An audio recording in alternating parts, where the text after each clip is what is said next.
It is so much fun to travel the world, especially for me, farm boy from Idaho. I didn't have many skills when I first awakened to the opportunity that, you could work for pay.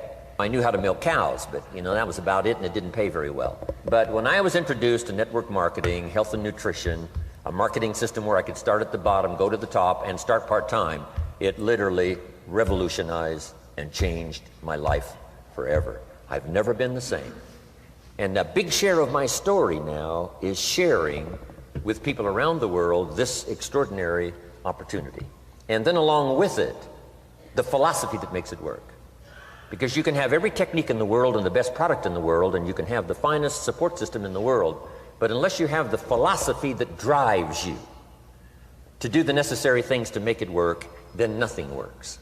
So I like to talk about all the things that made it work for me and see if that might not be valuable for someone else. So I want you to take some good notes. If you're ready to take notes, say, I'm ready. Ready. I like this crowd already. Treat me well, I might take you with me as my traveling audience. Now here's the next key on being prepared for the next century, and that is your personal philosophy. At age 25, the things that so dramatically changed my life was, number one, the discovery of a unique product that I could believe in. My mother taught nutrition, and she taught good health, so I was the beneficiary of that. It came from my grandmother, my grandfather, passed it on to my mother. She taught it, passed it on to me. My father never had a major illness, lived to be 93. My mother extended her life, according to the doctor, at least 20 years. She should have died at least 20 years earlier than she did, simply because she stretched out those years by the study of good nutrition. I was an only child, and Mama studied and, mixed up all that stuff back then. She'd say, hey, me and Papa and her, she said, drink this stuff. If it don't kill us, I think it'll help, and we're gagging down this stuff. And Mama taught all of that, but the payoff was so incredible. I passed it on to my two daughters. They've never been ill. They passed it on to their children, my grandchildren. They haven't been ill. I mean, the study of good nutrition, paying attention, and being involved in the industry you're in, it's one of the best. So, that's so important. Your personal philosophy, what you believe in, that's going to carry you into the next century. Let me give you now some of the early philosophies that changed my life forever. I heard one of them in my introduction. Some of these philosophies have lived with me now all of these years. I've passed them on, and people have come back around saying, Mr. Rohn, 10 years ago, 20 years ago, 30 years ago, 35 years ago, I sat in your class and sat in your seminar, and those early things that you taught, I've practiced it and I'm doing it. A man not long ago showed me notes he took 23 years ago. And then he had me sign those notes. He said, I've used these notes to develop my life, my personal life, and my business life. And when he took those notes, he said, I was 18 years old. So it's incredible. I'm so thankful for all these years. But now I want to pass it along to you. Some of the philosophies that changed my life forever. If you're ready, say I'm ready. Ready. Here's the first one. Profits are better than wages. Once I understood that, I got rich. Profits are better than wages. Nobody taught me that in high school. I went to college for a year and a half. I never heard it. I'm 25 and broke. I'm not destitute. I'm broke. Too much month at the end of the money is broke. And I finally hear this philosophy. Profits are better than wages. Now here's the phrase that goes with it. Wages make you a living, which is fine. Profits make you a fortune, which is super fine. And you can live both fine and super fine. You've now got the mechanism and the ways and means to do that. Profits are better than wages. Guess what? I taught this in Moscow when I was teaching capitalism. The communists had it all wrong. They taught that capitalism was, a big company that oppresses its workers. I mean, it was absolutely ridiculous. They had mentally lost it when they came up with this ridiculous philosophy. Communism taught capital belongs to the state, not the people. And we taught all these years what? Capital belongs in the hands of the people, not the state. That's why, of course, kids should pay taxes, because they can be capitalists, and all capitalists should pay taxes. And it doesn't take much to start an enterprise that makes a profit. I teach kids how to have two bicycles, one to ride and one to rent. I mean, how long does it take? How long does it take to make a profit? I mean, a little ingenuity and you're on your way. So profits are better than wages. Capitalism better than communism. Communism said people are too dumb and stupid to know what to do with capital. So you must take capital away from all the dumb, stupid people and give it to the all-wise, all-knowing state. And let the state run everything. I mean, that was communism. And they devastated every country they touched. I've been to East Germany. It's taking $1 trillion just to clean up East Germany. They've already spent $500 billion. They got $500 billion more to go. I mean, every country they touched, and I've been in all of them, they devastated them all with their devastating philosophy. We teach capital belongs in the hands of the people. That's where the ingenuity is to bring goods and services to the marketplace. And I'm going to show you later the miracle of capitalism grassroots in America, which you're involved in. But once I understood this now, it was so incredible. Profits are better than wages. Now, when I first was recruited, I'm a distributor for this little product called Abunda Vita. And here's what my mentor said, Mr. Schoaf. He said, Mr. Rohn, you can start this miracle working business part-time. You don't have to go full-time, you can start part-time. And he said, if you'll devote, to start with, let's say 10, 12, 15 hours a week, where you'll start making a profit, here's what you can now say. I'm working full-time on my job and part-time on my fortune. Because profits lead to fortune. I got so excited about that philosophy.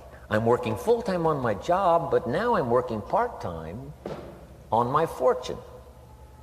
I found a way not only to make a living, you won't believe this, I found a way to make a fortune. Can you imagine what that's like then to get up in the morning? To go to work on your fortune? Not to go to work to pay the rent, which is okay, but a chance to go to work to make a fortune? And I said, right now I'm working part-time on my fortune and full-time on my job, but it won't be long until I'll be working full-time on my fortune. Can you imagine what life is going to be like? Now, here was my first goal when I started, and that was part-time.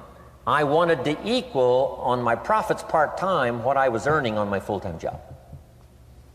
This is called the magic of part-time. It is so thrilling for people to start working the business part-time, because now you can work on profits, and it doesn't take very long. If you'll really concentrate on those 10, 12, 15 hours a week, it won't be long if you really do it right and learn some of the skills I'm going to talk about. It won't be long until you can be earning as much part-time working on your fortune as you are full-time working on your job. I did that in less than 6 months. Now I've got an incredible invitation. I found a way part-time to work on my fortune, and I'm making as much money at that as I am on my full-time job. Would you like to hear my story? It was incredible. Now, here was my second goal, to make twice as much money part-time working on my fortune as I was working full-time on my job. And I reached that in less than a year. Making twice as much money part-time working on my fortune as I was full-time working on my job. Now I've got an incredible invitation that won't quit. I found a way, through a unique opportunity, to work part-time on my fortune, and I'm now earning twice as much money as I am working full-time on my job. Would you like to hear my story? Do you imagine anybody would say, no, I don't care to hear your story? No. Everybody I said that to said, wow, yes, what are you doing? I said, I'm glad you asked. Let me tell you. Now, when I started making twice as much money part-time as full-time, here's my dilemma. I didn't want to go full-time. And why not go full-time? And the reason was because I didn't want to give up my electrifying story. Right? It was so powerful, nobody could resist the invitation to at least take a look. I didn't want to give it up, and I hung on for I don't know how long until it was, almost insane. Then finally, reluctantly, I gave up my full-time job.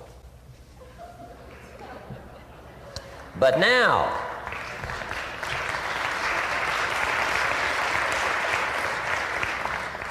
you can imagine the thrill and excitement of going to work full-time on my fortune.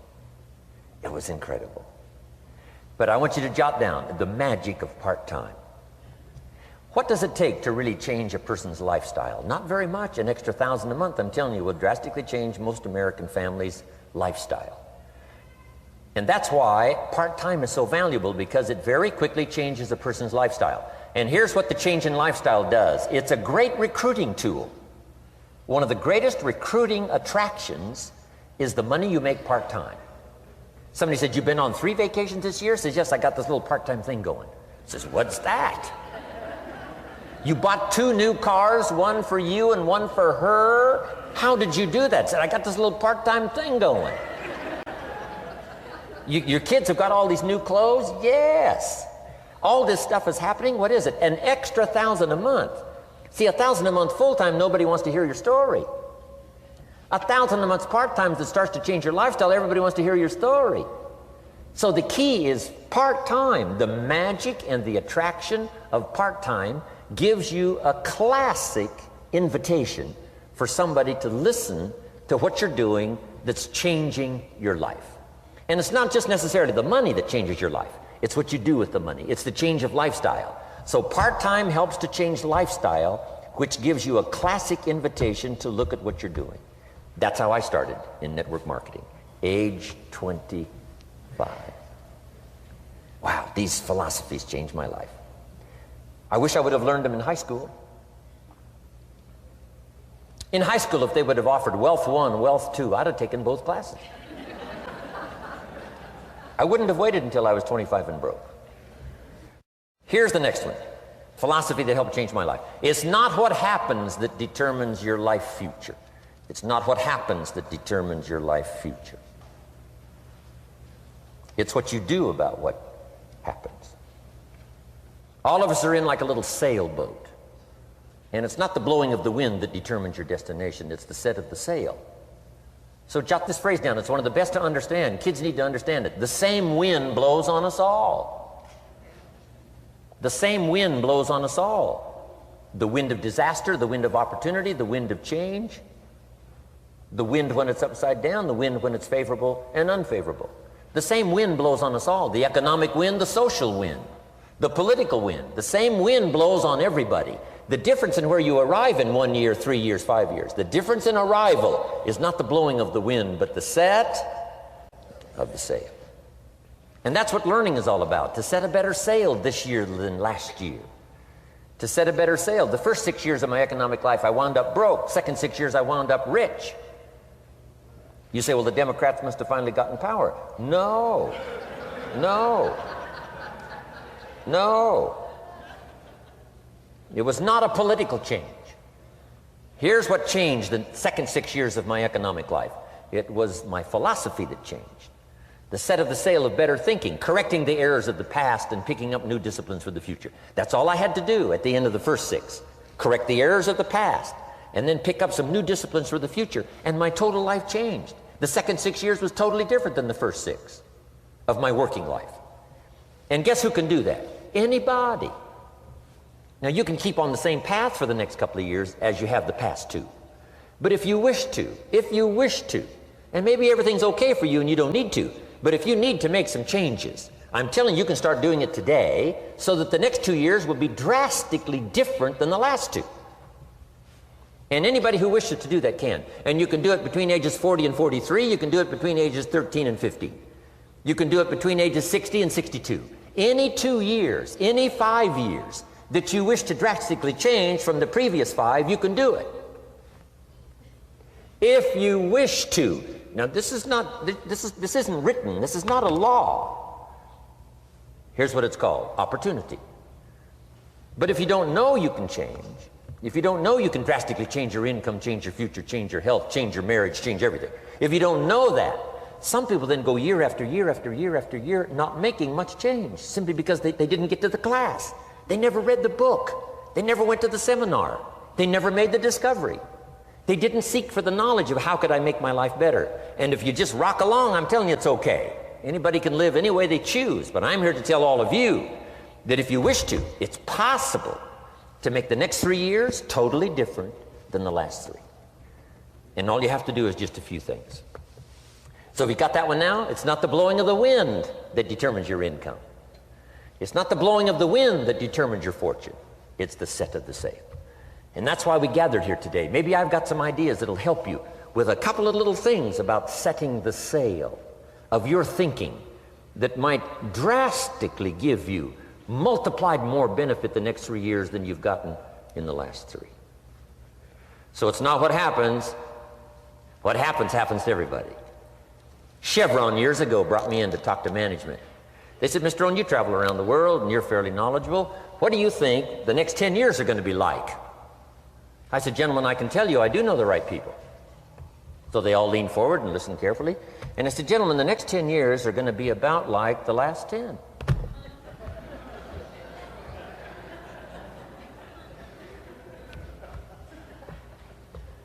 The next season after fall is, well, I promise you that's not going to change. After day comes night. I promise you that's not going to change. Here's how the last 6,000 years reads. If you want to make a note of Jim Rohn's vision of history the last 6,000 years, here's how it reads. Opportunity mixed with difficulty. And if we're around another 6,000 years, it's going to read like that looks like for the next 6,000 years. Opportunity mixed with difficulty. Now, sometimes there seems to be more opportunity than difficulty, and then sometimes there seems to be more difficulty than opportunity, but the mix isn't going to change. After expansion comes recession.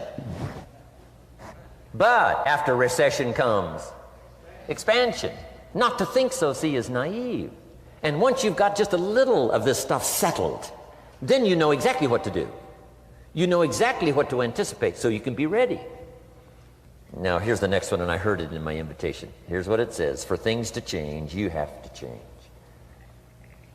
I was hoping the government would change, and taxes would change, and economics would change, and my boss would change and be more generous. I wished for everything to change, and my teacher said, no, Mr. Rohn, for things to change for you, you have to change. Don't wish it was easier, wish you were better. Once I understood this, this altered the course of my life. Don't wish it was easier. Wish you were better. And here's the big one. Don't wish for less problems. Wish for more skills. You don't need less problems. You simply need more skills. Don't wish for less challenge. Wish for more wisdom. Accept the challenge, because you can't grow without a challenge. You can't get rich without a challenge. You can't fly without gravity. You have to understand the challenge.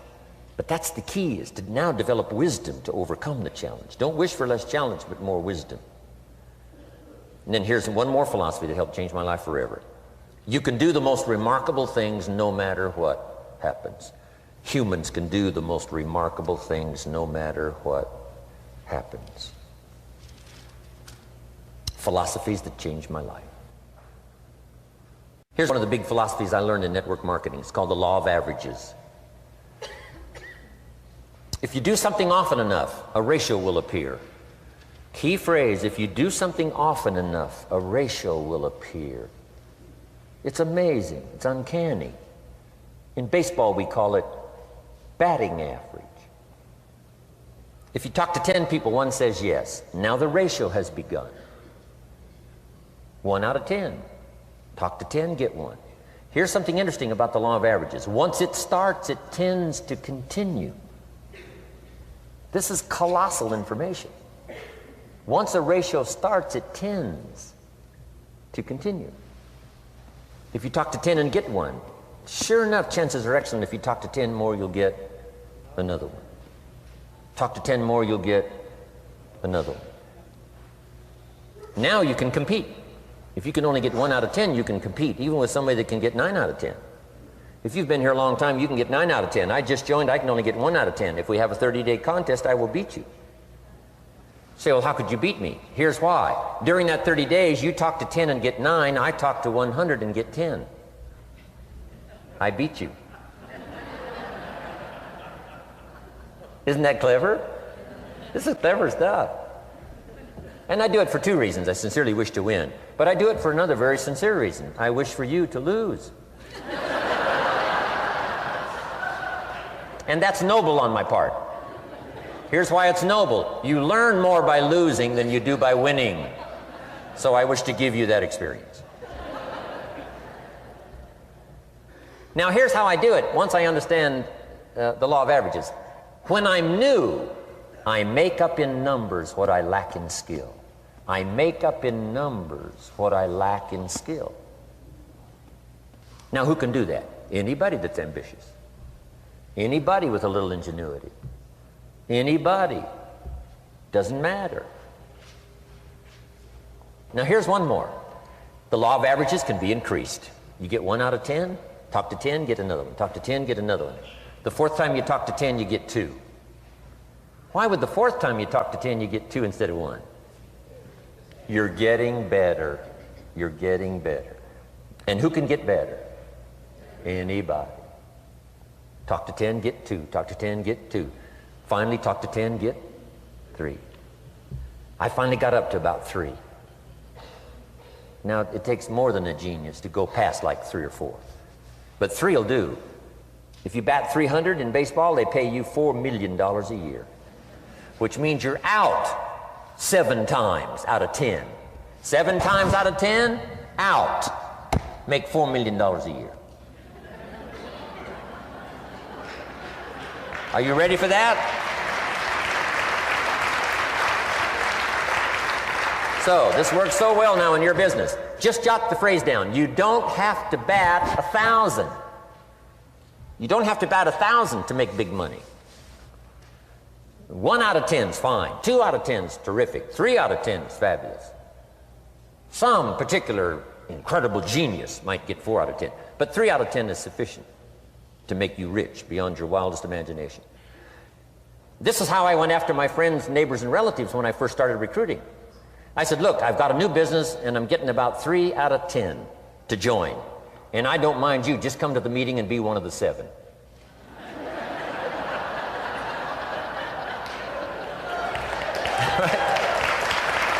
Doesn't matter. Right? You're my friend, you'll do me a favor. And so it's not important to me that you like it. It's not important to me that you join. It's certainly not important to me that you buy. It's just important to me that you listen. One of the reasons, though, I want you to hear the story is because a year from now, if I'm doing well, I don't want you to say, how come you never picked up the phone a year ago? I never got a letter, never got a call. You call me a friend? You're making all this money, you never picked up the phone. So I don't want that to happen. So for 2 reasons, I want you to see what I'm doing. So that a year from now, if I'm doing well, I can say, you know, I gave you the opportunity. But also, just as a favor, come and be one of the 7. It doesn't matter to me if you buy or join. But I need 10 to get 3. And if you're one of the 3, wonderful. If you're not, wonderful. It might matter to you. It might matter to you, but it doesn't matter to me. Now, it matters to me because we're friends, but it doesn't matter in terms of my averages. So if you decide to get rich, just learn the law of averages. You're off and running. Now, here's the second law that changed my life forever in network marketing. I learned the law of sowing and reaping. And in the law of sowing and reaping is also the story of the law of averages. Jot this down. The story of the sower comes from the Bible. I'm an amateur on the Bible, but this is such a useful story. Here's what the story says. And take the notes because the drama's in the details. The sower was ambitious. Evidently he was ambitious. When you read the whole story, you'll conclude, yes, this was an ambitious sower. Here was number 2. He had excellent seed. The sower who sowed the seed had excellent seed. And the excellent seed can be an excellent opportunity, an excellent product, an excellent story. So we've got an ambitious sower with excellent seed. But now here's the rest of the details of the story. For your information, for the drama of your life, so you can understand things better. Learning some of this is how I got rich by age 31. Okay.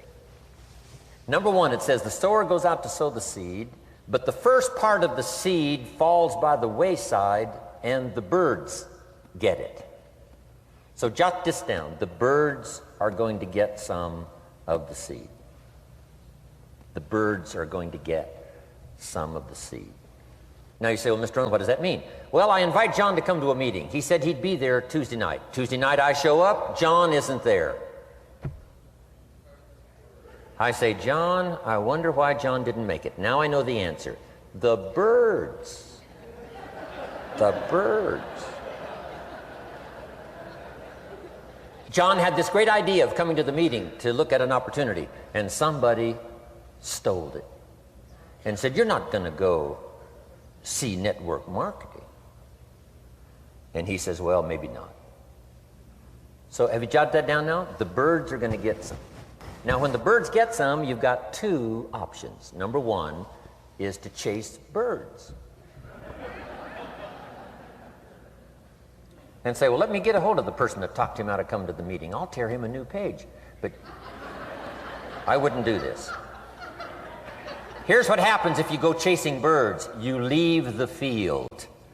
If you go chasing birds now, you leave the field, which is going to distract from your future, not add. So you can't chase birds and try to straighten this stuff out.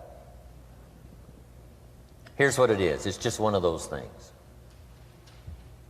And here's the best comment when things are a little disappointing. Isn't that interesting?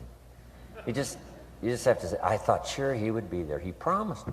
He promised me. But I know it was the birds. And you just have to say, isn't that interesting? Now, here's the rest of the story. It says, the sower kept on sowing. See, that was the secret to his success. He kept on sowing. And if you keep sowing, you can sow more than the birds can get because there aren't enough birds. If you keep sowing, there are some birds, but there's not enough because the law of averages will work for you. My mentor taught me, he said, you know, Mr. Rohn, there's only 9 or 10 real nasty, miserable people in the whole world. Now, he says they move around a lot, you know, and you're liable to...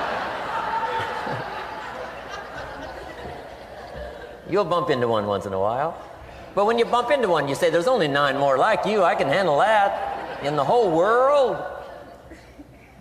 Okay.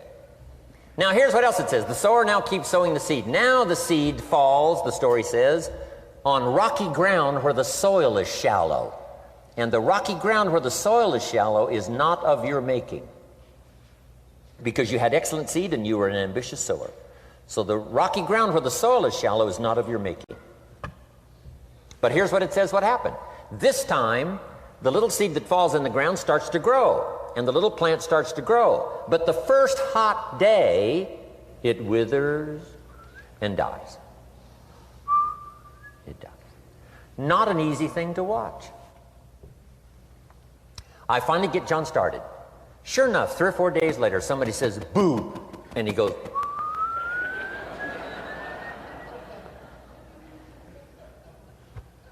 he's gone. Doesn't show up at the second meeting. And I say, I thought sure John would last a week. What happened? Jot this down. The hot weather is going to get some. And this is not of your making. Here's what you must say when that happens. Isn't that interesting? Wow. What can you do? The answer is nothing. You say, well, I'm going to try to change this. I wouldn't take that class. You know, the sun comes up in the east. Somebody says, why is that? I wouldn't spend much time on that. Just let that happen. Don't go for this why stuff. I'm giving you the answers here. The answers is in the structure and the consequences and in the deal. The answer is in the deal. Anything beyond that is not worth study. You say, well, how come some just last a little while? I wouldn't sign up for that class. Here's the answer. Some don't stay. You just have to jot that down. And when some leaves, you say, that's one of those that don't stay. Now you know what category to put them in. And you can't solve this now. You can't, it's like rearranging the seasons. You can't fool with that. All you can do is cooperate with the way things are set up. I didn't set it up. You say, well, it shouldn't be this way. Well, when you get your own planet, you can rearrange this whole deal. But on this planet, you're a guest. You got to take it as it comes. Now, here was the secret to the ambitious sower with good seed. It said he kept on sowing. Now, here's what he had to do to keep on sowing. He had to discipline his disappointment. This is a key phrase now to use the rest of your life. You must learn to discipline your disappointment, because you didn't set up the setup, and some are not going to stay, and that is not of your making. Now, if you made gross errors and you ran them off, see, that'd be different. Now, you're responsible for that. But if it's in the normal course of things, this is the way things are. Now, here's what it says. The sower keeps on sowing. Now it says the seed falls on thorny ground. And somebody says, well, how much of this do you have to go through? Well, hang on. It's not the end of the story now. Now the little seed falls on thorny ground. And now the little plant starts to grow again. But as the little plant starts to grow, the thorns choke it to death. And it dies. So jot this down. The thorns are going to get some. And that's not of your making. And what are these thorns? The story even called these little thorns, little cares, little distractions, little somethings. Who knows what all they are? I say, John, we had a meeting last night, you weren't here. John says, well, I can't make every meeting. I say, why not? You're part-time. He said, well, the screen door came off the hinges. And you just can't let your house fall apart. You got to take some time and fix things up. And I can hear the thorns going,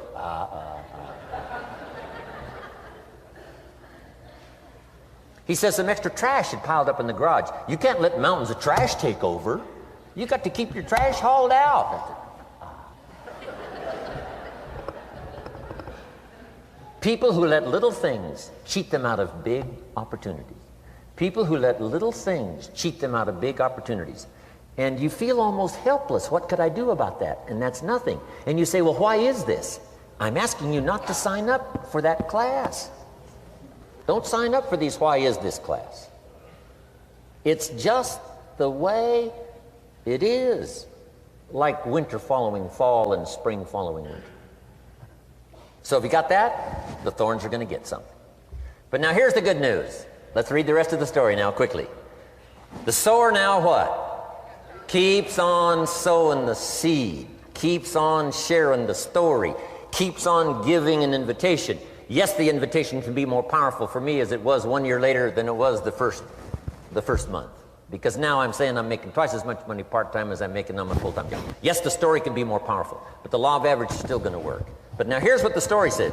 Finally, the seed falls on good ground.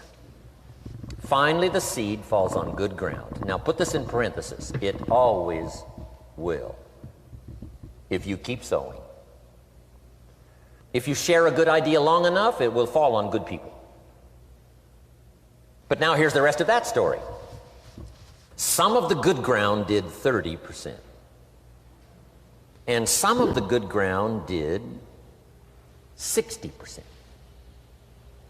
And some of the good ground did 100%. You say, well, why the difference in numbers? I wouldn't sign up for that class. Go on. Have I said that often enough now? Don't register for that class. It's just the way it is. Now, I tried to get the 30s to do 60. Found out it was more than I could handle. I used to say, I'll make them successful if it kills me. I almost died. No, you can't do that. Here's what you do. Let the 30s do 30 to the best of their ability and keep doing 30, because that's how they build their lifestyle and get what they want out of life. And let the 60s do 60, and let the 100s do 100s. Now, how can you get some to do 100%? You got to go through all these experiences, and you got to talk to all these people. Let me quickly give you now a list of the skills that changed my life forever. Developing a new philosophy that I could do it in my network marketing experience now led me to developing new skills. Right, I knew how to milk cows, but it didn't pay well. Here's the first skill I learned that changed my life. Getting a customer. Making a sale. And of course, sales for you is easy, right, because it's not technical. Right? The technical is all taken care of. You simply represent your product. If you share a unique product, talk about its merits, persuade someone that it's the best, they agree to buy, that's the simple art of sales. But in your business, here's what it's more like, sharing. Because using the product yourself, gathering some testimonials, you simply share that. So we're not talking like high-powered spacecraft technical skills here. It's simply sharing something you've discovered with someone else and doing it well enough to where they agree they would like to participate. Now here's what happened when I learned sales. It multiplied my income by 5. Now it didn't take that much because I wasn't doing that well in farm country, but it did multiply my income by 5. Sales, getting customers, laying that incredible foundation for an entrepreneurial career. So now I've got 2 skills, milking cows and making sales.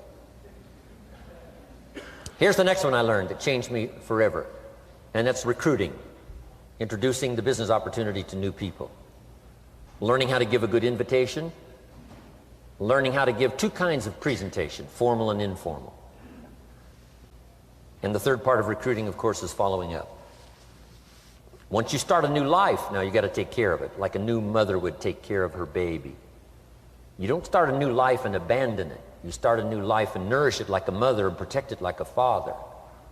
You got to be both mother and father to a new person. Nourishment, ideas like a mother. Protection, help defend your new life against the encroachment of outside voices that would try to talk them out of it. So you got to be mother and father in this art of recruiting. We call it being a sponsor. And being a sponsor is like being a bridge, helping somebody from darkness to light, from skeptic to faith, from not knowing to knowing, from no confidence in themselves to starting to gain confidence. You're the bridge that helps people from the shadows to the sunlight. It's one of the most exciting positions to occupy in all of network marketing industry, is the bridge, helping people crossing the bridge out from discouragement into recognition. Being this bridge, that's what the recruiting magic is all about. You've got the answers. They've been looking for the answers. You've got the answers, and you help them cross this bridge. You see something in them before they can see it in themselves. You assure them that it's possible to be more than they are, therefore they can earn more than they've got, have more than they possess. This is one of the great arts in the world, and here's what's exciting about this art. It pays big money. Because now you operate a unique philosophy taught first in the Bible. John Kennedy taught it in his inaugural speech. Zig Ziglar's got one of the best ways to put it. And that's the secret to wealth. The secret to wealth and fortune. First taught in the Bible. Because the question was asked, how can we achieve greatness, great wealth, great power, great influence, great recognition, great self-esteem? How can we achieve greatness? The master teacher was asked. And here was his formula for achieving personal greatness. He said, find a way to serve the many, for service to many leads to greatness. For those that are interested. Some people aren't interested, but for those that are, service to many leads to greatness. Someone says, well, best I can do is just take care of myself, which is okay, but it doesn't lead to greatness. Somebody says, I got enough bills of my own, I can't worry about someone else's bills. That's okay, but it doesn't lead to greatness. Greatness is helping people pay their bills, you forget about yours. Because if you help enough people pay theirs, yours disappear. Help people with problems, your problems disappear. The key to greatness, the master teacher taught, is finding a way. Now, a lot of people would like to serve many people, but they don't have a way. And what's exciting about you and your business is you've now got the way. Whether you use it or not, it's up to you. Whether you cash it in or not is up to you. Whether you make a fortune or just a little, that's all up to you. Each person's ambition, it's called the same marketing, the same product. The products are the same for everybody here. The marketing system is the same. The difference is each person's philosophy and each person's individual ambition. But whatever your ambitions are, now you've got the ways and means. And here's what you've got the ways and means to do. Serve as many people as you would like. Now, here's what's exciting about recruiting. With what you're involved in here, you can directly and indirectly affect the lives of dozens of people. Some of you are going to directly and indirectly affect the lives of hundreds of people. And some of you, if you wish, can directly and indirectly affect the lives of thousands of people. And the pay is accordingly. If you affect a few, you earn that pay. If you affect the many, you earn that pay. But the secret is found in the Bible. Service to many leads to greatness. Now, John Kennedy said it in his inaugural speech. Here's what he said: don't ask.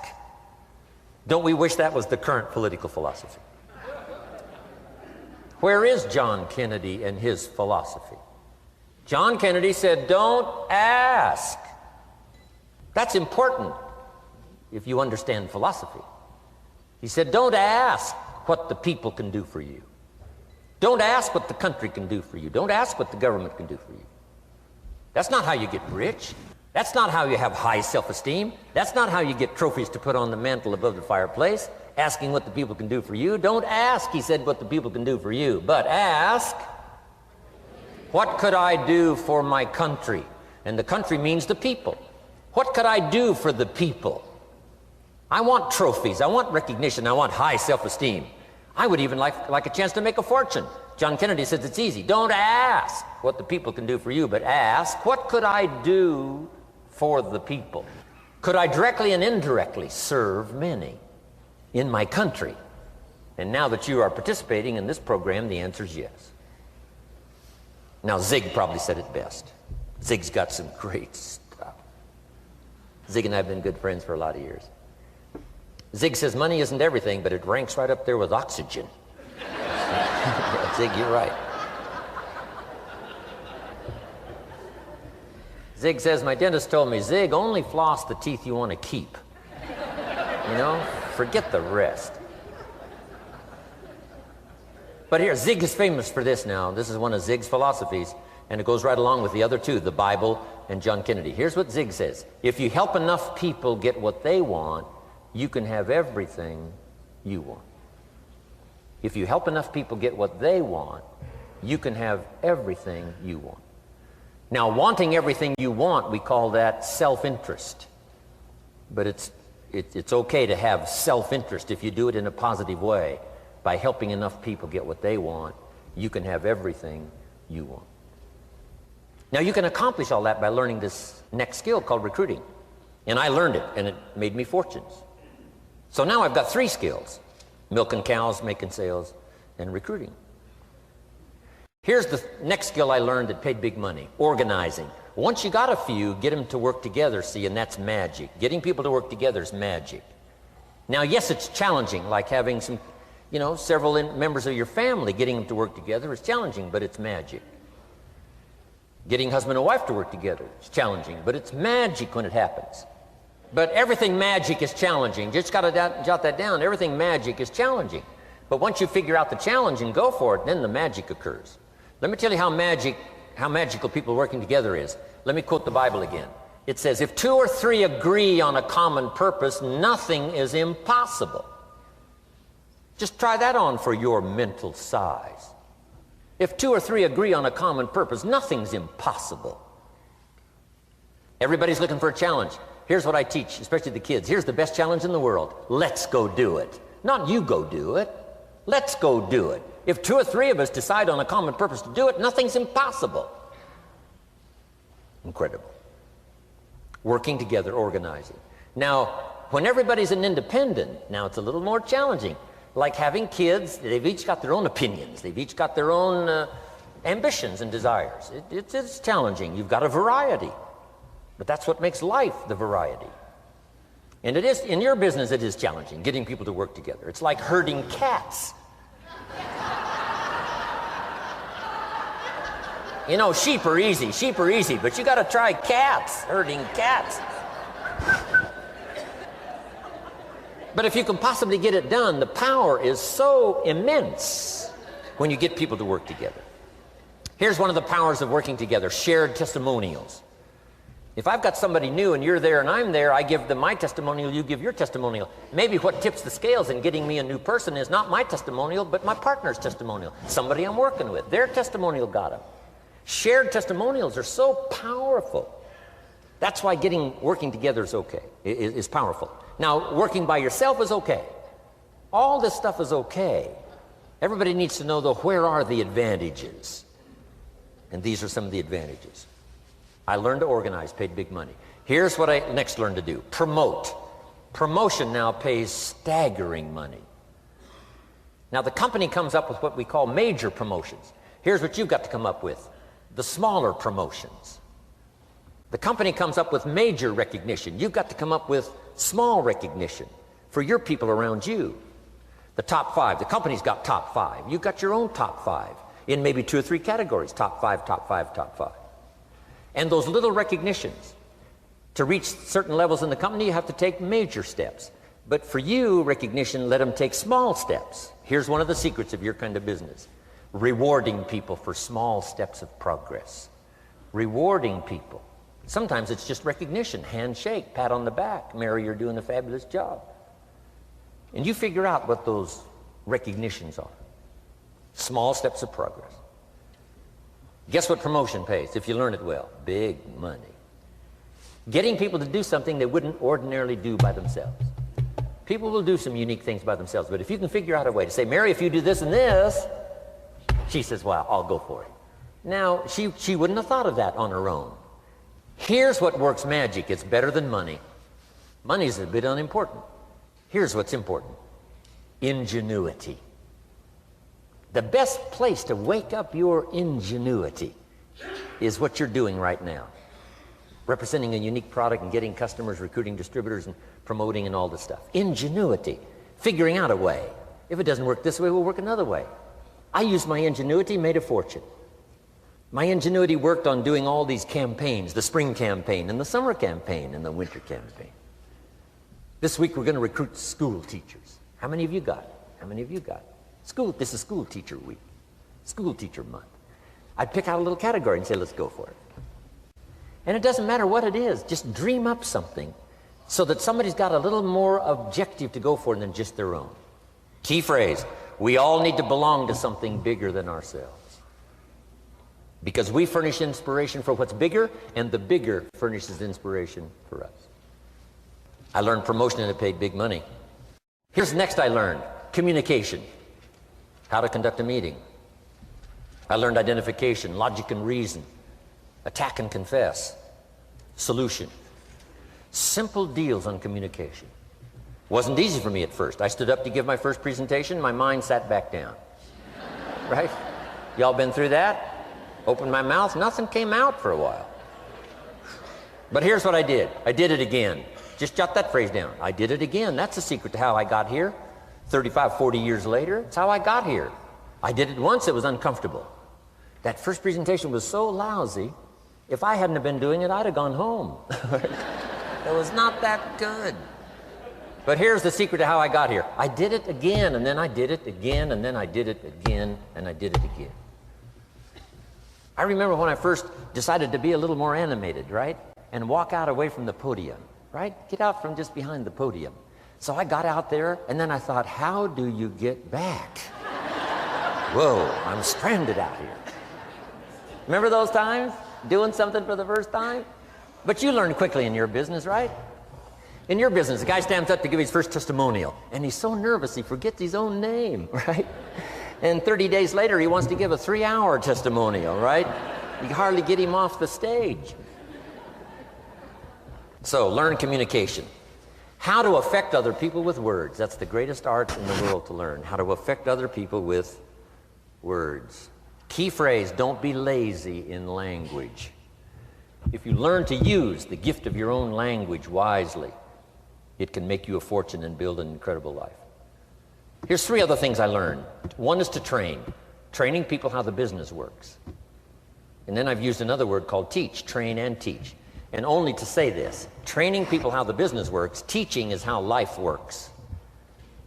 Because here's what all of us need for the 21st century: business skills and life skills. The life skills are leadership skills. The life skills are learning how to set goals. Now here's the ultimate skill to learn that can transform your life and the life of whoever will listen: the ability to inspire. Inspire means help people to look up a little higher than where they are and wish they could get there, and inspire them that it's possible. Here's how we inspire: by our own testimonial. If I can do it, you can do it. Here's how else we inspire: by others' testimonial. If they can do it, Mary, you can do it. Getting people to see themselves better than they are. Getting people to see themselves richer than they are. Getting people to see themselves more capable next year than they are this year. Getting to see themselves in the future. To help both your kids and your people, here's what you must learn to do. Number one, help people to see themselves as they are. If people have made mistakes, they got to know it. You can't go on making mistakes and hope to achieve. Mistakes have to be corrected. And you've got to do it with your children. Help them to see themselves as they are. If they've messed up, here's what you've got to say. You've messed up. But here's what's important as a parent. Don't leave them in the mess. Some parents, tell their kids they've messed up and then they leave them in the mess. They don't paint a better picture. Here's what you could become with just a couple of more changes. Rather than this, here's what you could be. So we must help our children see themselves as they are, but here's the greatest gift. To help our children see themselves better than they are. To transport them not only past to see their mistakes, but transport them to the future to see their opportunity. To see the person they can become. My mentor had that greatest gift to help me to see myself better than I was. At first it was difficult to see, then I started to believe, and that's how I got here today. He said, one of these days, Mr. Rohn, you'll walk into a room full of people and you will hear some of them say, that's him, that's the famous man. I said, well, that could never happen to me. He said, trust me. If you keep working hard on the disciplines like you're doing right now, that'll happen. You'll walk into a room full of people and you'll hear one say, that's him, that's the famous man. He saw it and he tried to get me to see it. And now finally it's happened.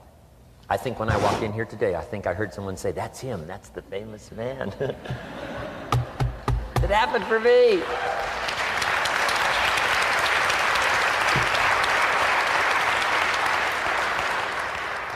And if it can happen for me, it can happen for you. Just master these skills to inspire. Here's what else I learned, the skills of building an organization. Learn to work with the people who deserve it, not the people who need it. You must be like life itself. Respond to deserve, not to need. It doesn't say if you need, you will have a harvest. It doesn't say if you need a harvest, you'll have a harvest. It's not what it says. It says if you plant, chances are good you'll have a harvest. If you plant, you will reap. Not if you need, you will reap. So we must be like life itself. Respond to the people who deserve it by planting, by taking the first step. Even God himself says, if you move toward me, I'll move toward you. That's the condition. You move toward me, I'll move toward you, says the Almighty. Now he could also say, you don't move, I don't move. You say, well, that's arbitrary. Well, when you're God, you can set it up that way. Now, learn to work with the people who deserve it, not the people who need it. Now, here's what's the next step. Teach people how to deserve your time. Teach people how to deserve your attention. Teach people how to deserve a phone call. Say, Mary, you just take this one step and I take 2 steps. You take 2 steps, I take 5 steps. You don't step, I don't step. But this isn't hard now. You step, I step. You respond, I respond. You try, I try. You make a call, I back you up. Right? Learn to teach people how to deserve your time and your attention. Next, I learned to work by group more than individual. Here's why. 80% of the people do 20% of the business. So 20% of the people you can work with individual, 80% you have to work with by group. But group is very powerful, less confrontational. Then here's what's important for all of you to learn as a sponsor, helping other people. You can help 1,000, but you can't carry 3 on your back. You can help 1,000, but you can't carry 3 on your back. And I'm sure all of you have already gotten that experience, even though you've been here a short time. Some people will try to get on your back. That's where we got that expression, get off. That's where we got that. A guy discovered somebody on his back and said, what? I can't carry you, get. Now, if you're like some I see here, 6'4" and you weigh 300 pounds, you might carry one, and if you were really big enough, Kareem Abdul-Jabbar or something, you might carry 2, but you can't carry 3. When babies are born, they were not designed just to be carried. Babies were not born to be carried all their life. Someday you've got to try your legs. Someday you got to try your wings. Someday you got to try. Even if you fall down, you got to try, because you can't just crawl around all your life. You can't be carried all your life. So as quickly as possible, you can help 1,000, but you can't carry 3. Next, don't expect the pear tree to bear apples. I used to try to change everything. You can hang apples on a pear tree. I'm telling you, it won't help. You can put up a sign, this is an apple tree. Sure enough, come the season, pears. Here's what I learned. You cannot change people, but they can change themselves. You cannot change people, but they can change themselves. Incredible. Capital in your business isn't what matters. Okay, it's not the money that buys you a future. It's your skills that buy you a future. Money and no skills, and I'm telling you, you're still poor. Money and no ambition, where are you? Money and no courage, you're broke. A little bit of money and a whole lot of courage. That's all we need. I'm looking for people when I'm recruiting back in those days, and the money didn't matter. What mattered to me was somebody's willingness, somebody's ingenuity, somebody's willingness to try, right? If they had $1 to invest, that was plenty for me. $1 and some ambition, and I can show you how to get rich, and it'll be one of the classic stories of the company. I go to recruit somebody, they say, I don't have any money. See, I've been looking for you for 6 months. Let me show you how to do it without any money. Because here's the rules of capitalism. Jot this down. You can either buy and sell, or if you're in certain circumstances, you can sell and buy. If you've got ambition. Now, if you haven't got ambition, we can't cure that, and money won't cure lack of ambition. But if you've got $1 and some ambition, I'll show you how to get rich. And even if you don't have $1, I'll show you how to get rich, because you can sell and buy. Somebody says, as soon as the product arrives, I'll sell it. Then you don't understand. You don't understand the magic of fortune if you say, I have to wait till it gets here to sell it. And you probably don't understand the value of your own story. Once I understood that, I knew I was going to be wealthy. That's why right in the beginning I started giving big tips. I knew I was going to be wealthy. Say, wow, this guy tips like a rich man. Say, that's right, he tips like a rich man. Even in the beginning, I tipped like a rich man because I knew I was going to be rich. Wow. Isn't this fun? Yes. Jot these phrases down as I close. Number 1, the greatest value in life is not a bank account. The greatest value in life is not a car, a home to live in. The greatest value in life is this. Make a note. Living a good life. In the midst of all of our achieving and recruiting and building and growing, helping other people, being a part of society and the country and the world, being all of this stuff, here's what you must figure out all of your life, how to continually live a good life. So let me give you my short list. I'll cover the long list the next time I see you. Here's the short list on a good life. Number 1, productivity. If you don't produce, you won't be happy. Here's number 2, good friends. The greatest support system in the world is good friends. You got to work on that. Don't be careless here. Friends are those wonderful people who know all about you and still like you. Here's next, spirituality. I'm not asking you to be a believer. I am a believer that humans are more than an advanced form of the animal kingdom. I'm a believer that we're a special creation. I don't ask you to be a believer, but here's what I do ask. If you are a believer, here's what you must do. Study, practice, and teach. Whatever's valuable to you, study, practice, and teach. Repeat it after me now, again. Study, practice, and teach. Here's why. It builds the foundation that builds the country, that builds the nation, that helps us to compete among the nations of the world in the 21st century.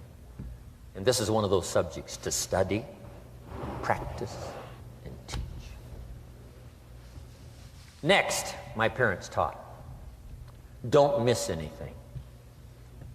Don't miss the game. Don't miss the performance. Don't miss the show, the movie. Don't miss the words. We're all inspired by the words. Elton John says she lived her life like a candle in the wind, never knowing who to cling to when the rain set in. You can't miss those lyrics. You can't miss the music. You can't miss the songs that nourish the soul. You can't describe how brief and fragile life is much better than that. George Harrison, one of the Beatles, sings, "If not for you, the winter would hold no spring. Couldn't hear a robin sing. I just wouldn't have a clue if not for you." Wow. You got to remember the words that reflect the experience. Barbra Streisand sings, "It used to be so natural to talk about forever, but used-to-bes don't count anymore. They just lay on the floor till we sweep them away. You don't sing me love songs, you don't say you need me, and you don't bring me flowers anymore." Illustrative of all of our experiences. Winston Churchill said, "The truth is incontrovertible. Malice may attack it and ignorance may deride it, but in the end, there it is." You got to use that. Feast on someone else's comments. Because, see, you could stay up all night and not think of that.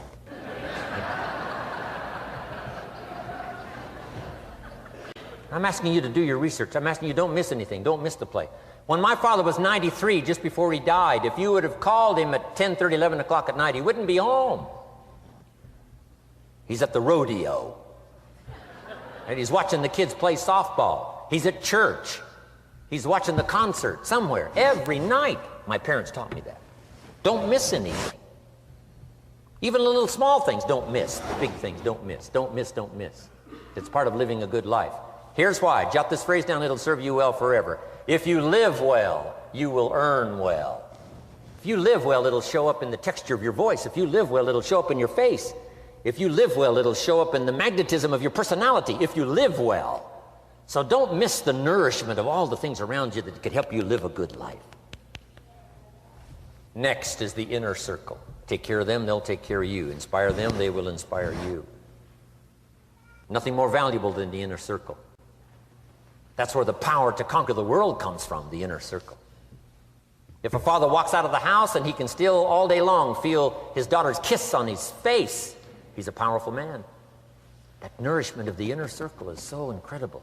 If a husband walks out of the house and all day long he feels the imprint of his wife's arms around his body, he's invincible. Who can touch him? One person caring for another, the old prophet said, is the greatest of virtues. There's many virtues and values, but the greatest is love, one person caring for another. Better to live in a tent on the beach with someone you love than to live in a mansion by yourself. People caring for people, and especially that inner circle where the power is so magnificent that if you draw from it, if you nourish it, and then it nourishes you. Now here's my last comment. Ask for God's help. We could all use a little help. But my whole seminar was what you can do. A man took a rock pile, turned it into a fabulous garden. Somebody came and saw it and said, "You know, you and the good Lord have this fabulous garden here." The gardener said, "I understand your point, but you should have seen it a few years ago when God had it all by himself." So we do play a part. So make this the last note now. We have a chance as human beings to participate in the miracle process. We have a chance as human beings to participate in the miracle process. And you can go do that every day as often as you wish. Changing somebody's life, rescuing somebody from oblivion, building an organization second to none so that your name will appear in many people's testimonial. And that's why I came today. So that by chance, I don't need the money. It's not why I'm here. I take the money, but I don't need the money. But here's why I'm here. By chance, perhaps, if I've come along at the right time, I don't know what time this is for you, but if I've come along at the right time, just maybe, a week from now, a month from now, a year from now, 5 years from now, you might say, Jim Rohn came by and gave us a little piece of information. That started me down the road. Here's what's happened to me. And my name might appear in your testimonial. Now here's the drama as we finish. How many of you have my name in your notes? Here's the part of the drama then. I go with you. When we all leave here and the lights are out and the place is dark, I go with you because you've taken my notes and hopefully some of the spirit, some of the stuff I had besides just the notes. So I go with all of you. But here's the big drama. All of you go with me. See, that's so unbelievable. So as I leave here, I promise not to leave you behind. I will take you with me in my thoughts and in my heart.